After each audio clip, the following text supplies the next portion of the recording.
भारत का सेवा ही बस काम है। सहभागी बन पुण्य कमा लो, सबसे ये आह्वान है। प्रणम्य सागर गुरु महाराज की सोच का ये परिणाम है।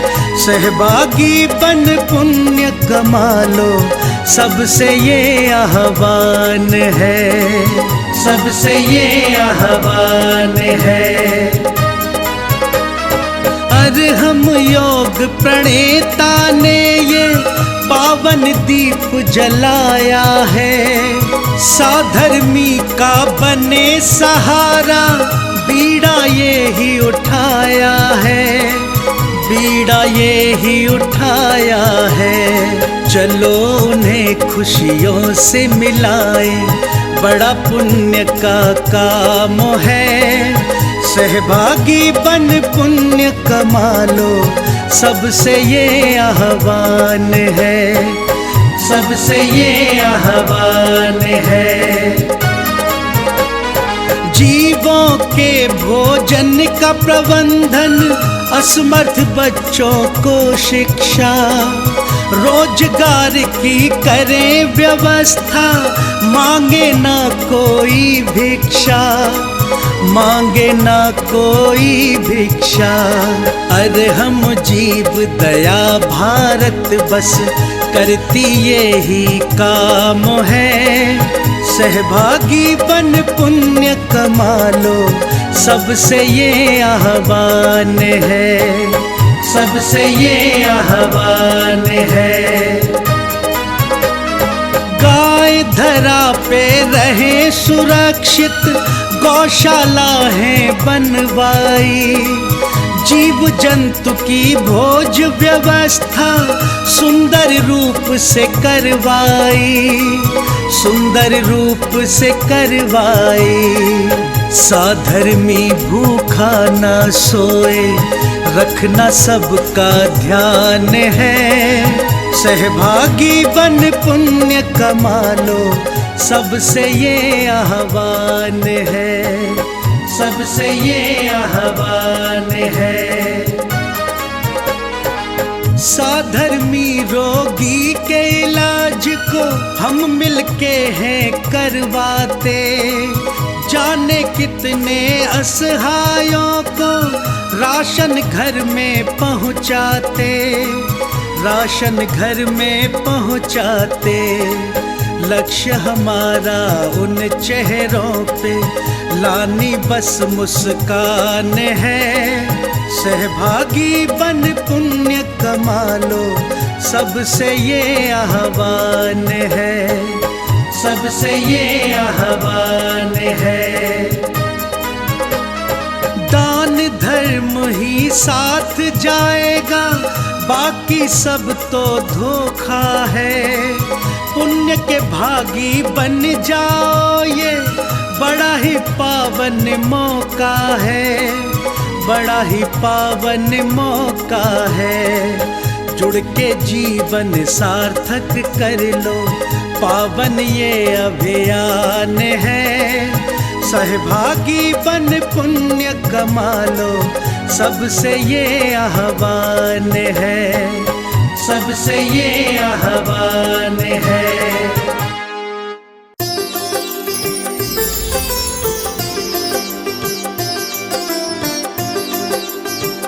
ओम ह्रीं अरहम लोक ख्याति उपेक्षक गुणधारक आचार्य श्री विद्यासागराय नमः। आचार्य श्री कभी भी बिजली का प्रयोग नहीं करते हैं, इसलिए लिखा है ओम ह्रीं अरहम विद्युत प्रयोग दूरस्थ आचार्य श्री विद्यासागराय नमः। आचार्य श्री हमेशा रात्रि में ध्यान और चिंतन करते हैं, इसलिए ओम ह्रीं अरहम निशा सध्यान चिंतक आचार्य श्री विद्यासागराय नमः। ओम ह्रीं अरहम सर्वावश्यक संपूर्ण गुणधारक आचार्य श्री विद्यासागराय नमः। ओम ह्रीं अरहम सर्वोपाधि विवर्जित आचार्य श्री विद्यासागराय नमः। आचार्य श्री के पास में कोई भी आधुनिक उपकरण, लैपटॉप, मोबाइल इत्यादि नहीं होते हैं। आज ओम ह्रीं अरहम आधुनिक उपधि दूर गुणधारक आचार्य श्री विद्यासागराय नमः। ओम ह्रीं वरम समाध्याहित चित्तक आचार्य श्री विद्यासागराय नमः। ओम ह्रीं वरम अकर्ता बुद्धिधारक आचार्य श्री विद्यासागराय नमः। ओम ह्रीं अरहम संघकर्ता आचार्य श्री विद्यासागराय नमः। ओम ह्रीं वरम भोक्ता बुद्धि रहित आचार्य श्री विद्यासागराय नमः। ओम ह्रीं वरम सर्वभाक्तिक आचार्य श्री विद्यासागराय नमः।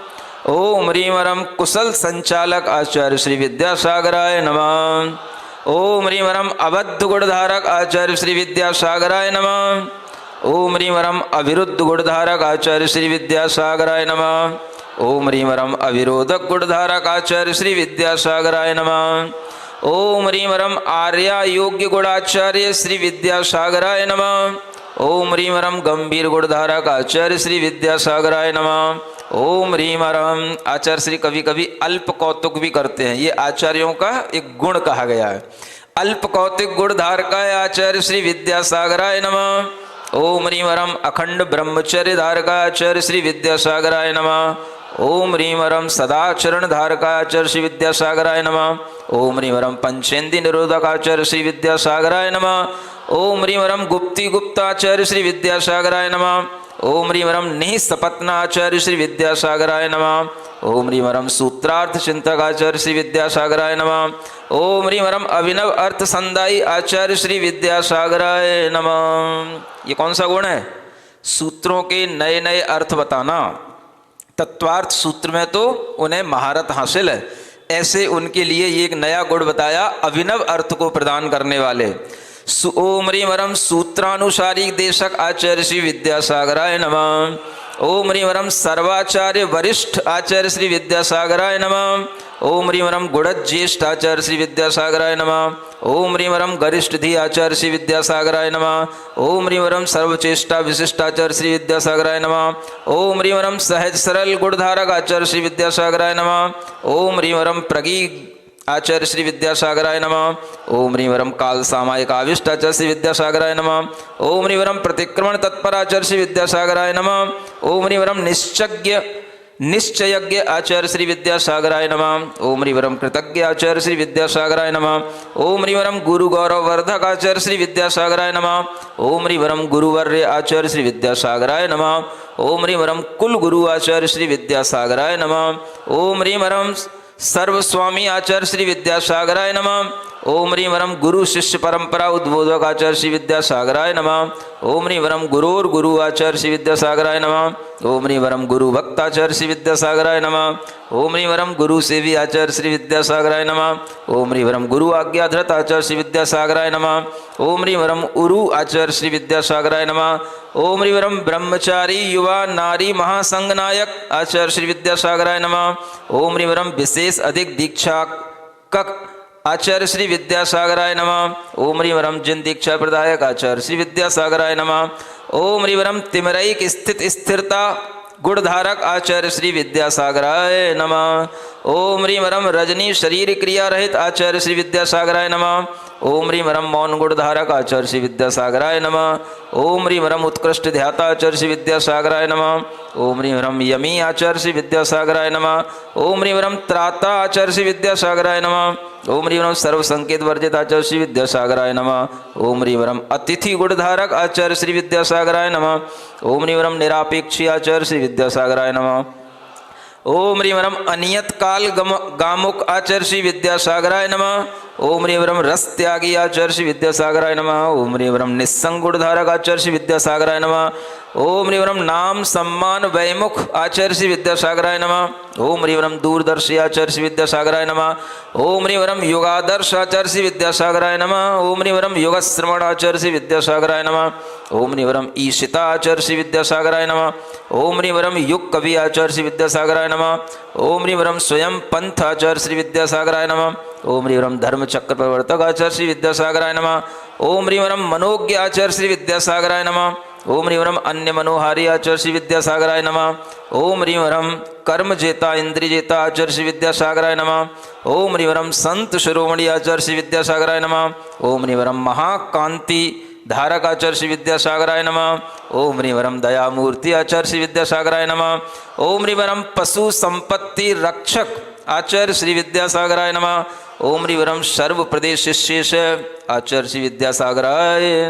ओम ह्रीवरम मध्य प्रदेश बिहारक आचार्य श्री विद्यासागराय नमः। ओम ह्रीवरम नारी शक्ति आदरी आचार्य श्री विद्यासागराय नमः। ओम ह्रीवरम जिन तीर्थ रक्षा पर आचार्य श्री विद्यासागराय नमो नमः। बोलिए महावीर भगवान की। प्रतिदिन की भांति धर्म देशना के इस अवसर पर वैराग्य शतक ग्रंथ के माध्यम से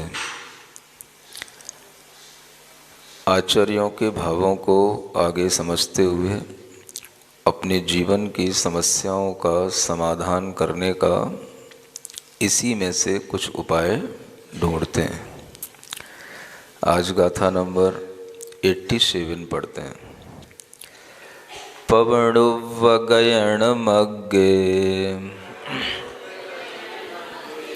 अलक्ष्यो भमई भववणे जीवो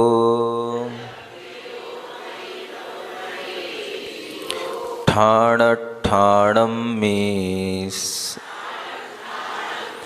समुज्जीर्ण धन शयन संघाये।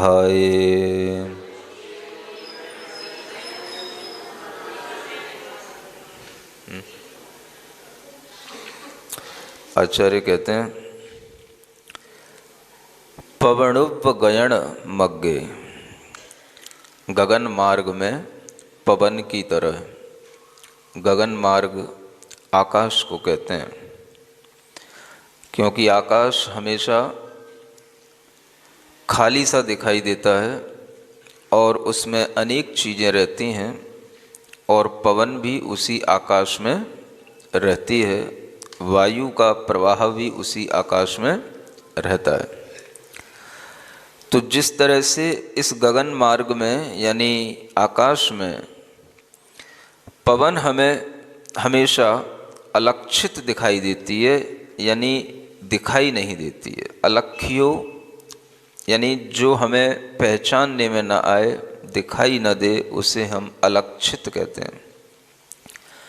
तो जैसे आकाश मार्ग में हवा देखने में नहीं आती, ऐसे ही भववणे जीवो, इसी तरह से इस संसार वन में जीव भी अलक्षित है, देखने में नहीं आता, और फिर भी भमई यानी भ्रमण तो करता ही है। जिस तरह से हवा भ्रमण करती है, देखने में नहीं आती, ऐसे ही इस संसार के वन में जीव भी भ्रमण करता है, देखने में नहीं आता। आप लोग सुन रहे हैं क्या कहा जा रहा है? जीव भ्रमण तो करता है, लेकिन जीव देखने में नहीं आता, और इस जीव को यहाँ पर अलक्ष्य कहा है, अलक्षित कहा है। जो देखने में नहीं आता, वह पहचानने में नहीं आता, वह भी होता तो है। जैसे हवा होती है, देखने में नहीं आती, पहचानने में नहीं आती, लेकिन होती तो है। उसी तरह से जीव दिखाई नहीं देता, पहचानने में नहीं आता, कभी पकड़ में भी नहीं आता, लेकिन होता तो है। यह जीव की यहाँ पर जो हमें पहचान बताई जा रही है, जीव को समझने का जो हमें ज्ञान दिया जा रहा है, यह जीव का वास्तविक ज्ञान है। और इस ज्ञान को ही आचार्यों ने कहा है, यह निश्चय नय का ज्ञान कहलाता है। दो तरह के नय आपने सुने होंगे, बच्चों ने भी सुन ही रखे हैं, सुने ना? कौन से नय? व्यवहार नय और निश्चय नय। तो जो भी चीज़ें हमें दिखाई देती हैं, वो दोनों तरह से दिखाई देती हैं, व्यवहार से भी और निश्चय नय से। हमें पता होना चाहिए, हम अगर किसी भी पदार्थ को, किसी भी वस्तु को केवल एक नय से जानते हैं, एक ही दृष्टिकोण से हम देखते हैं, जानते हैं, तो वह ज्ञान हमारे लिए दुख का ज्ञान बन जाता है। और जब हम दोनों नयों से संसार की व्यवस्था, जीव की व्यवस्था जानेंगे तो वह ज्ञान हमारे लिए सुख का ज्ञान बन जाएगा। जब ज्ञान दुख देता है तो समझना कि हम केवल वस्तु को, जीव को एक रूप में जान रहे हैं, और जब हम एक रूप में जानेंगे तो वह हमारा ज्ञान एक तरह से दुख का ज्ञान होगा, दुख देने वाला होगा, और उसी को मिथ्या ज्ञान भी कहा जाता है। जब हम दोनों तरह से जीव को जानेंगे तो वह ज्ञान हमें सुख देगा, वह सम्यक ज्ञान कहलाएगा, और उसी के माध्यम से हमारे जीवन में उजेला आता है, उजाला आता है। किसके माध्यम से? सम्यक ज्ञान के माध्यम से। मिथ्या ज्ञान के माध्यम से जीवन में अंधेरा हो जाता है और अंधेरे में अक्सर दुख होता है, और सम्यक ज्ञान के माध्यम से जीवन में उजाला आता है और उजाले में ही सुख मिलता है। बताओ, आप सुख में बैठे हो कि दुख में बैठे हो? सुख में बैठे। जब हम जीव को समझते हैं तो यह जीव दोनों तरह से अगर ज्ञान रखेगा तो ये समझेगा और सुख की अनुभूति करेगा। और अगर यह जीव एक ही प्रकार का ज्ञान रखता है, केवल अपने अंदर मिथ्या ज्ञान ही रखता है या केवल मोह का ज्ञान ही रखता है, तो यह जीव धीरे धीरे दुख में चला जाता है, अंधेरे में चला जाता है। और ये अंधेरा कई तरह का होता है। बाहर का अंधेरा तो समझ में आता है, लेकिन भीतर भी एक अंधेरा होता है, वो हमारी समझ में नहीं आता है। उस अंधेरे में हम डूबते चले जाते हैं। ये अज्ञान का अंधेरा होता है, जिसके कारण से हम अपनी मानसिकता को धीरे धीरे कमजोर करते चले जाते हैं, जिसके कारण से हमारे मन के अंदर धीरे धीरे दुख बढ़ता चला जाता है, और हम उस अंधकार में पड़ते चले जाते हैं जो मानसिक अंधकार कहलाता है, अज्ञान का अंधकार कहलाता है। आचार्य यहां कहते हैं कि जीव हमेशा अलक्षित है। अलक्षित माने दिखाई नहीं देगा। अब अपने को दिखाई जो दे रहा है वो सब क्या दिखाई दे रहा है? अब यहां पूछें हम, यहां कौन बैठे हैं? ये बच्चे बैठे हैं, ये लोग बैठे हैं, कौन है ये? बोलो, कौन है? जीव है। अब यहां कहा जा रहा है कि जीव दिखाई नहीं देता, और ये सब जीव ही तो बैठे हैं जो दिखाई दे रहे हैं। दिखाई दे रहे हैं? ये कौन दिखाई दे रहे हैं? जीव दिखाई दे रहे हैं।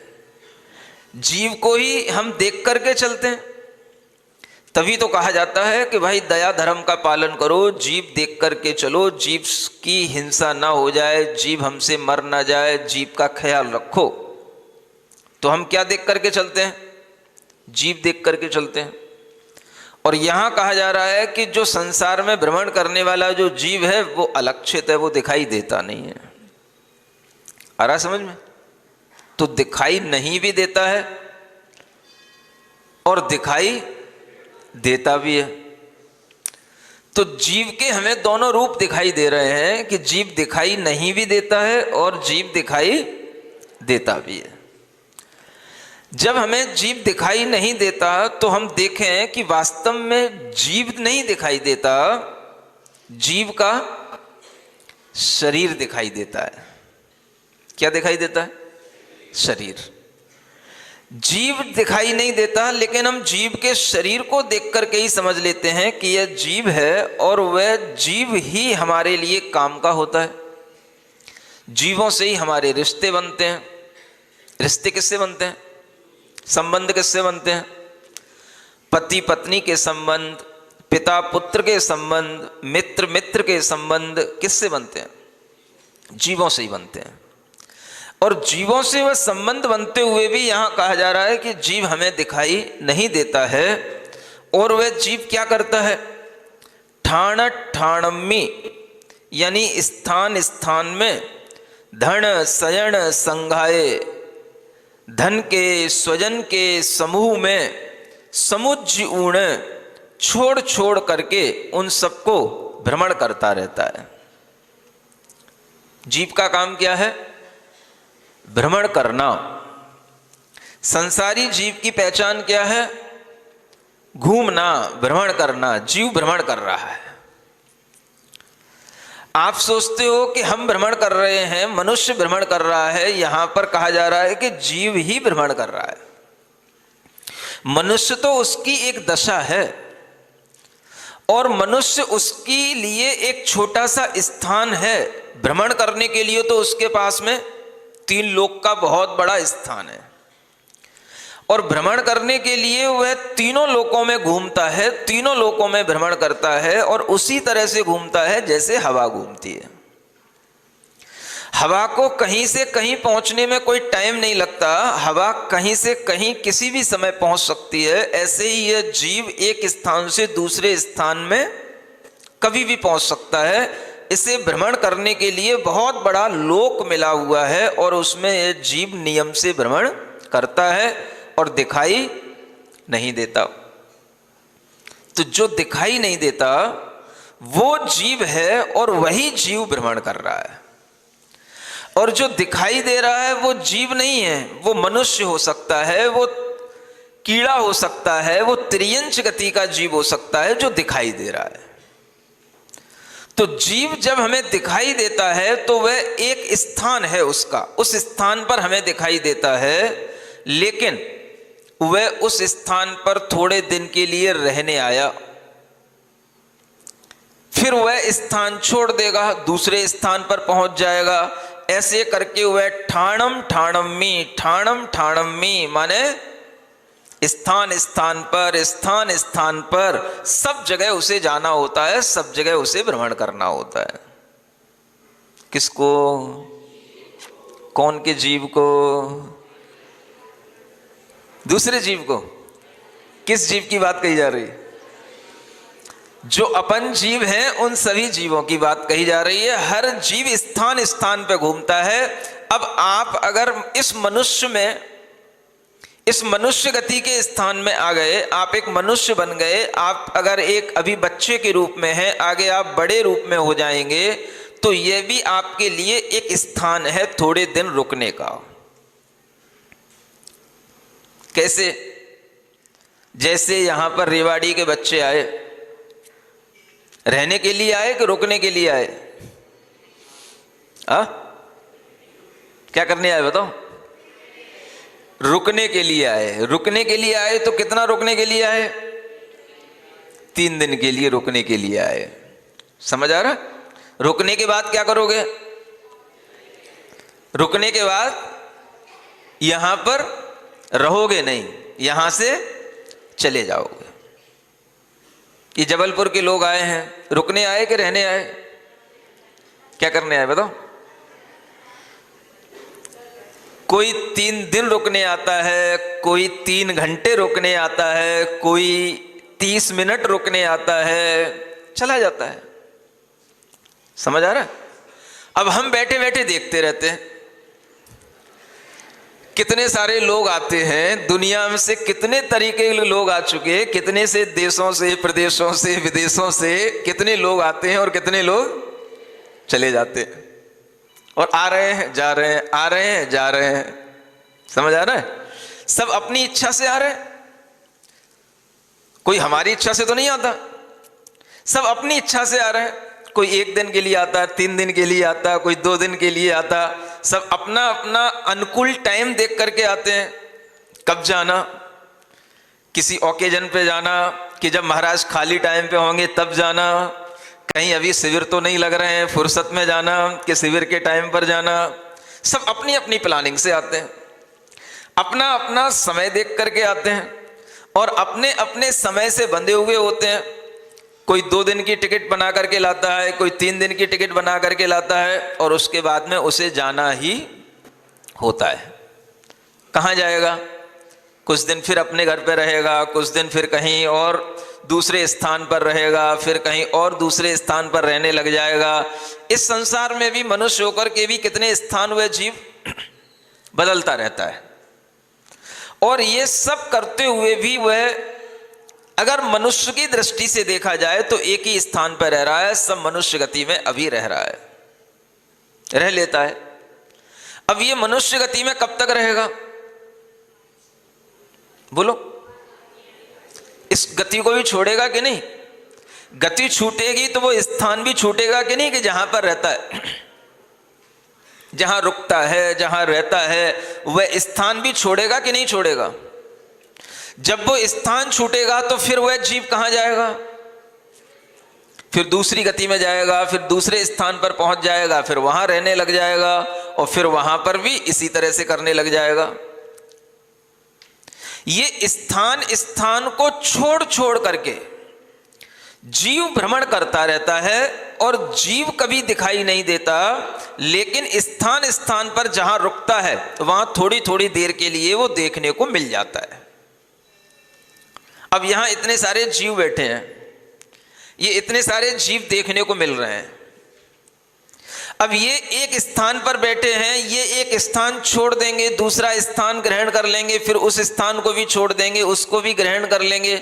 जैसे एक गति में भी ये स्थान अनेक तरह के बदल लिए जाते हैं, ऐसे अगर हम अपने दिमाग को थोड़ा सा फैलाएं और 3 लोक के अंदर देखें तो बहुत स्थान हैं जहां पर यह जीव उन स्थानों में रह रह करके, छोड़ छोड़ करके, उन गतियों को भी छोड़ छोड़ करके अलग अलग स्थानों पर अलग अलग गतियों में चला जाता है।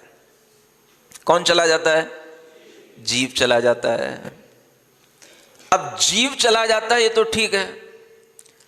अब जब वो जीव यहां रह रहा है, किसी स्थान पर रह रहा है, तो वह जीव नहीं कहलाएगा। अब यहां से मान लो कोई जीव चला जाएगा तो क्या कहलाएगा?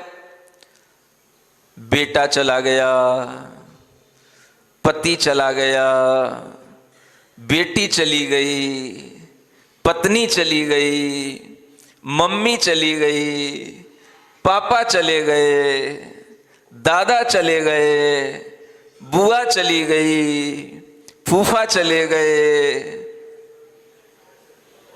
मौसी चली गई, मामा चले गए, मौसा चले गए, मामी चली गई, भांजा चला गया, भतीजा चला गया, चाचा चला गया, काका चला गया, नानी चली गई, नाना चला गया, पड़दादा चले गए, पोते का पुत्र चला गया, पोते की बहू चली गई, वो चचा सास की बहू चली गई, चचा ससुर चले गए। कुछ बचा? इतने में हो जाएगा? एक गति के लिए इतना पर्याप्त। समझ आ रहा है? अब सोचो क्या चला गया। हम जब भी कहेंगे तो हम क्या बोलेंगे? चाचा चले गए, ससुर चले गए, चाचा ससुर चले गए, हम यही बोलेंगे। हम कभी बोलेंगे जीव चला गया?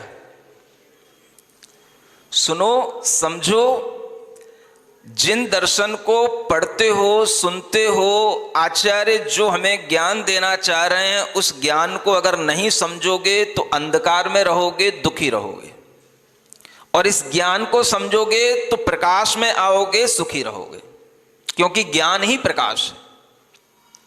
मोह अंधकार है। मोह के कारण से बुद्धि उल्टी चलती है, एकांगी चलती है। मोह के कारण से हम केवल उतना ही देखते हैं जितना सब देख रहे होते हैं। ये मेरा बेटा है, ये मेरा पिता है, ये मेरे पुत्र हैं, ये सब देख रहे होते हैं। लेकिन इतना देखना किसके कारण से है? ये तो मोह के कारण से। व्यवहार जितना भी चलता है सब मोह से चलता है, और हम जितना भी जानते हैं व्यवहार नए से ही जानते हैं, और व्यवहार के कारण से उस मोह को हम अनेक अनेक संबंधों में व्याख्यायित कर लेते हैं। ये सभी संबंध सबके साथ होते हैं। अब जब भी किसी जीव का एक स्थान पर रहने के बाद दूसरे स्थान पर जाना होता है, तो जीव का तो स्वभाव है जाना है, ये बात अलग है। कोई पूरा टाइम रह करके चला जाता है, कोई आधा टाइम रह करके चला जाता है, कोई कम टाइम में चला जाता है, कोई बिल्कुल ही कम टाइम में चला जाता है। अब कभी भी चला जा सकता है। अब कोई क्या कर सकता है? भाई जब तुम्हें जाना ही था तो तुमने परिवार क्यों बना लिया? अब उसे क्या पता था मुझे जाना है? कोई आदमी ये तो सोच करके बैठता ही नहीं है कि मुझे जाना है इसलिए मुझे परिवार नहीं बनाना है। तो परिवार बनाता रहता है, परिवार बुनता रहता है, इधर जाने की आ जाती है, जब टाइम आ जाता है जीव चला जाता है, उसका परिवार होता है अधूरा रह जाता है। जीव चला गया ये विचार में आता है कि हमारा कोई संबंधी था वो चला गया, ये विचार में आता है।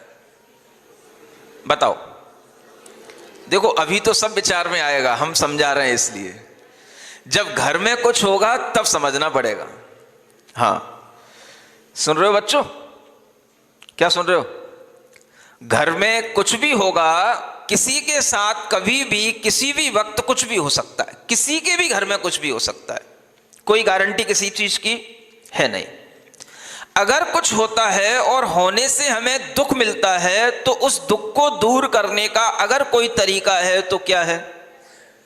ये ज्ञान है जो हमें यहां दिया जा रहा है। मैं हमेशा इन ज्ञानों में सुख ढूंढता हूं। सुन रहे हो? इस वैराग्य शतक में ज्ञान नहीं ढूंढ रहा हूं, ये मैं पहले भी कह चुका हूं, इसमें कोई ज्ञान है ही नहीं। इस ग्रंथ में, इस ग्रंथ में ज्ञान नहीं है। इस ग्रंथ में क्या है? समझदारी है, सुख की बातें हैं। अगर तुम्हें सुख समझना है, सुख से रहना है, तो इस चीज को समझो। ये ग्रंथ अगर आप पढ़ भी लोगे तो एक क्षण में पढ़ लोगे, इसमें कोई अर्थ आपको नहीं मिलेगा, कोई नई बात आपको महसूस नहीं होगी। बताओ इस गाथा में कौन सी नई बात है? हर मम्मी जानती है, हर बच्चा जानता है। हाँ, जीव एक स्थान से दूसरे स्थान पर छोड़ छोड़ करके इस संसार में हवा की तरह घूमता रहता है, भ्रमण करता रहता है। एवरीवन नोज, हर कोई जानता है इस बात को। नया क्या है? इसी ज्ञान में अब आप सोचो कि अपने मतलब का क्या है। अपने को सुख ढूंढना है। इस दुनिया में क्या ढूंढना है अपने को? दुख नहीं ढूंढना है। क्या ढूंढना है? हम किसकी खोज में निकले? सुख की खोज में निकले। जो पढ़ें उसमें से सुख ढूंढें, जो सुने उसमें से सुख ढूंढें, जो हम करें उसमें भी सुख ढूंढें। और अगर सुख नहीं मिलते हुए भी हमें कुछ मिल रहा है तो क्या मिल जाए? मान लो दुख मिल जाए और हम ढूंढने निकले थे सुख और हमें मिल रहा है दुख, तो उस समय पर भी हमें विचार करना पड़ेगा कि इस दुख में भी कोई सुख है कि नहीं। इतनी गहरी समझ अगर अपने अंदर होगी तो ये जीवन अच्छे से जी पाएंगे, नहीं तो रोते रोते आए हो, रोते रोते ही जाओगे। सुन लो अच्छे ढंग से, जो दुख भी मिल जाए तो उसमें भी हमें सोचना है कि भाई इसमें भी कोई सुख की बात हो सकती है। इतनी अगर अपने अंदर पॉजिटिविटी होगी तो ये जिनवाणी अपने काम में आएगी। अन्यथा आपके लिए अभी तो सुनने में अच्छा लग रहा है, अगर कोई घर में खुदा ना खास्ता कुछ हो गया, कुछ गमी हो गई, कुछ कमी हो गई, तो आपका दुख इतना भी बढ़ सकता है कि यहां उपदेश सुनना भी भूल जाओ। क्या सुन रहे हो? आना ही नहीं हमें सुनने के लिए, बैठना ही नहीं हमें सुनने के लिए। अगर कहीं सुनना भी हो रहा हो, सुनाया भी जा रहा हो, तो रास्ता काट के निकल जाना, क्योंकि हमें दुख है। हमने मान लिया हमारे अंदर दुख है। अब दुख में हमें कोई बात किसी की सुननी नहीं है। अब ये जब दुख आपके अंदर आ जाएगा तो इस दुख से निकालने का अगर कोई एक अच्छा तरीका होगा तो ये जिनवाणी ही होगी, और कोई नहीं निकाल सकेगा तुम्हें दुख से। अगर तुम खुद दुख से नहीं निकलना चाहोगे तो तुम्हें कोई नहीं निकाल पाएगा। दुख से निकलने का एक ही तरीका है, हम जिनवाणी का श्रवण करें और जो कहा जा रहा है उसको सुनने की कोशिश करें कि अगर इस संसार में जीव है तो वह जीव भ्रमण करता है, एक जगह पर रुकता है, कुछ टाइम के लिए रुकता है। और अगर उस टाइम पर रुकने में अगर आपने उसके साथ कोई भी तरह के अपने संबंध जोड़ लिए तो वो संबंध जुड़ तो गए। किससे जुड़े? मोह से जुड़े। मोह ही एक व्यवहार कहलाता है, व्यवहार कहो, मोह कहो, एक ही बात है। यानी वो संबंध आपने व्यवहार से जोड़ा, मोह से जोड़ा, लेकिन उस संबंध के पीछे एक और दृष्टिकोण था, उस पर आपने ध्यान नहीं दिया।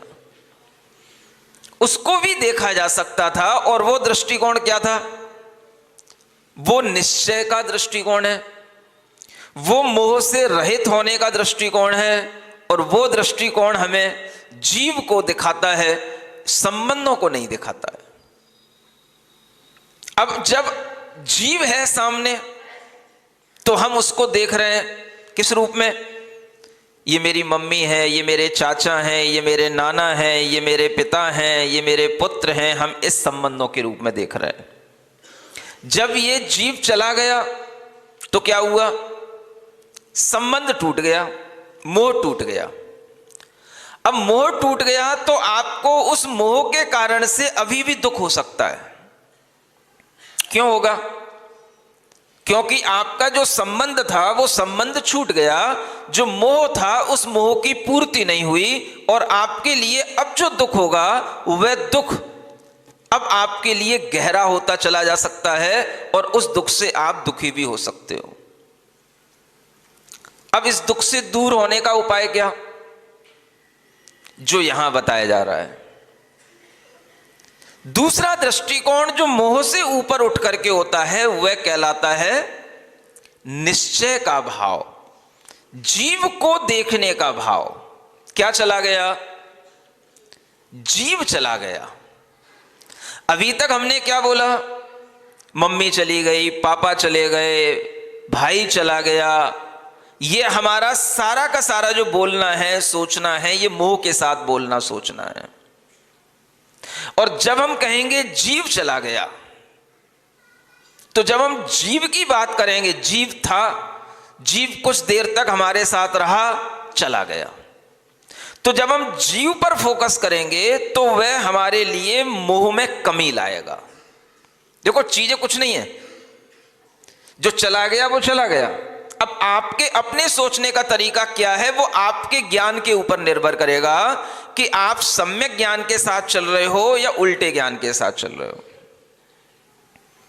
सम्यक ज्ञान के साथ चलोगे तो आपको दोनों तरह का ज्ञान होना चाहिए। जीव आता है, मोह के कारण से उससे संबंध बनते हैं, ये व्यवहार है, ये जीव का व्यवहारिक स्वरूप है जो हर गति में देखने को मिलता है। जीव अपनी उम्र पूरी करके या उम्र से पहले भी जा सकता है, चला गया, मोह के कारण से संबंध ते छूट गए।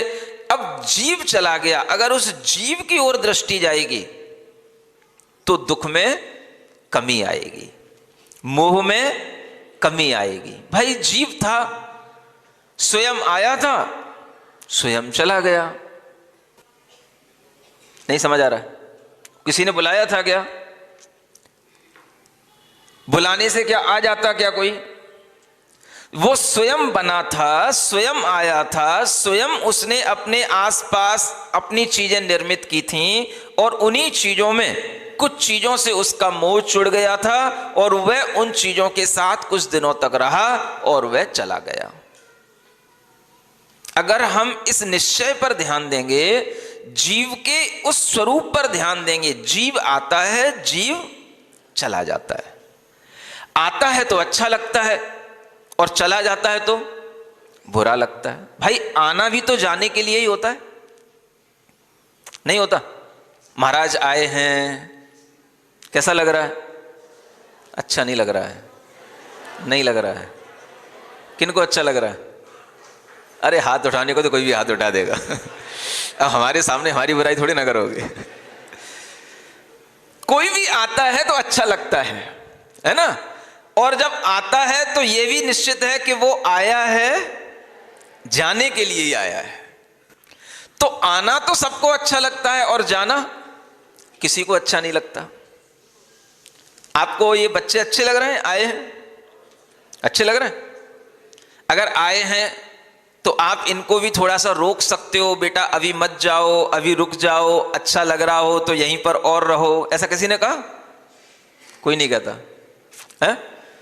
अपना बच्चा होता है इसमें कोई, तो एक बच्चा सतना का भी है इसमें, हाँ सफल, हाँ तेरी मम्मी रोक रही होगी तेरे को, हैं? रोक रही है, फिर क्या करेगा? अब सबके साथ आए हैं तो सबके साथ जाना ही होगा। मम्मी ने अलग से बुला के तुझे भोजन भी कराया होगा, बुलाया था घर में अलग से बुला के, अच्छे से भोजन कर लिया, नाश्ता मिठाई सब खा ली? अच्छा, तो तुझे इतनी वो समझ नहीं आई कि इतने सारे बच्चे हमारे साथ में हैं, इनको भी हम मिठाई खिलाते? खिलाई थी है? हाँ देखो मम्मी बोल पड़ी। बैठ जा।